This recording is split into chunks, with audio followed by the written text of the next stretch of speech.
HellDivers 2 just came out, and as a Steam Deck junkie, I wanted to see if the deck was going to be powerful enough to run it, and spoiler alert, it is, but don't think you're going to be running it on all ultra. We're going to go over performance using the low, medium, and high presets, and then I'm going to show you my custom mix that I think strikes the best balance between visuals and FPS. And before you ask, I got some good news. This game requires no tinkering to get working. It just boots up and works straight out of the box.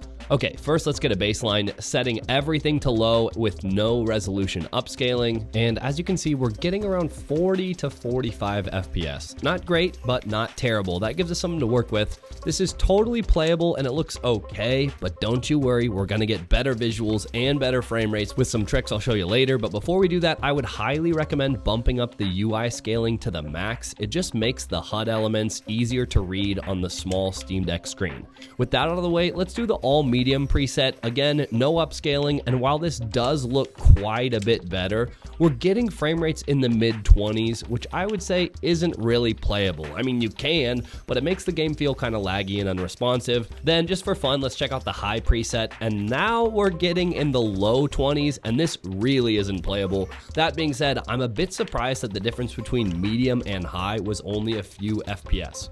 All right, now let's get into the fun part, maxing out our visuals while getting a reasonable frame rate.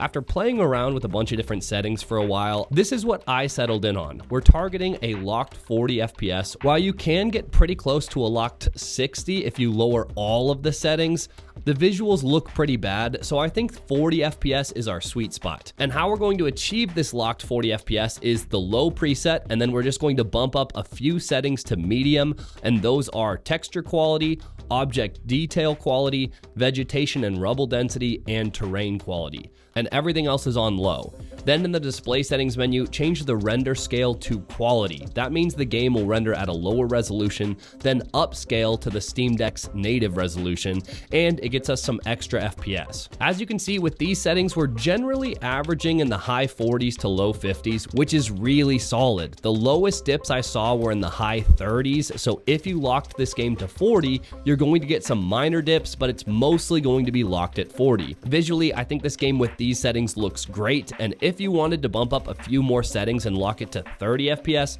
that would also be a good option. I just prefer the slightly higher 40 FPS target personally, but you do you. All right, if you have any questions or tests you want me to run, let me know in the comment section below, and I'm just gonna let the gameplay run for a while so you can see the performance for yourselves.